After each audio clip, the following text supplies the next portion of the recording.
Friends केमन आছেন সবাই মুজ ব্লগে আপনাদের অনেক অনেক স্বাগত। আজকে আমি চলে এসেছি আপনাদের সামনে ছোট্ট একটা রেসিপি নিয়ে। তো আজকে আমি আপনাদের বানিয়ে দেখাবো দই কাতলা। সেই জন্য আমি দই নিয়ে নিয়েছি, আর এদিকে আমি পেঁয়াজ পেস্ট করে নিয়েছি, এদিকে আদা জিরা কাঁচা লঙ্কাটা মানে বেটে নিয়েছি, আর ওদিকে নিয়েছি কাজু বাদাম আর পোস্ত বাটা, আর এখানে গোটা গরম মশলা নিয়ে নিয়েছি।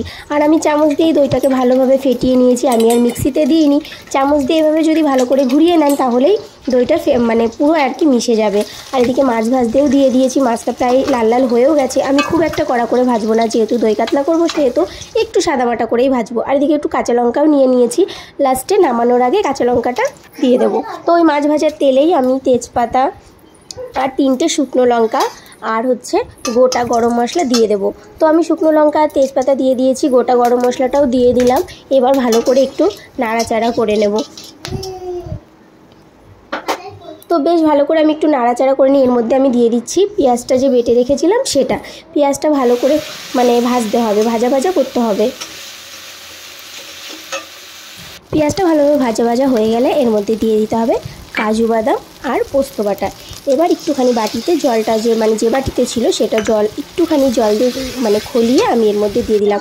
আবার ভালো করে কষিয়ে নিতে হবে। তারপরে দিয়ে দেবো স্বাদ মতো নুন। তো স্বাদ মতো নুনটাও আমি দিয়ে দিয়েছি। আবার আমি ভালো করে এটাকে কষিয়ে নেব, আর কি সারাক্ষণ নাড়াচাড়ার মধ্যেই রাখতে হবে। তারপরে আদা রসুন কাঁচা লঙ্কা বাটা জিরা বাটা এটা আমি দিয়ে দিলাম, দিয়ে ভালো করে কষিয়ে নেব। কষাতে কষাতে এই যে লাস্টে গিয়ে আমি দইটা দিয়ে নিলাম। দইটা দিয়েও ভালো করে কষিয়ে নিতে হবে, ভালো করে নাড়তে থাকতে হবে, না হলে পুরো দইটা আর কি মশলাটার সঙ্গে মিশবে না। সেই জন্য ভালো করে আর কি নাড়তেই থাকতে হবে, রান্নাটা করতে হবে, আর নাড়তে হবে। তো আমি একটুখানি জলও অ্যাড করে দিলাম। এবার এটা এই যে যখনই দেখবেন যে মশলাটা ফুটে গেছে জল দেওয়ার পরে, তারপরে মাছ দিয়ে দিতে হবে। তো আমি মাছটাও দিয়ে দিলাম, ভালোই ফুটে গেছিলো ঝোলটা। তো এই যে এদিকে মাছ দিয়ে দেওয়ার পর ঝোলটা ফুটে গেছে। তারপরে আমি হালকা একটুখানি গরম মশলা কাঁচা লঙ্কাটা দিয়ে দিলাম।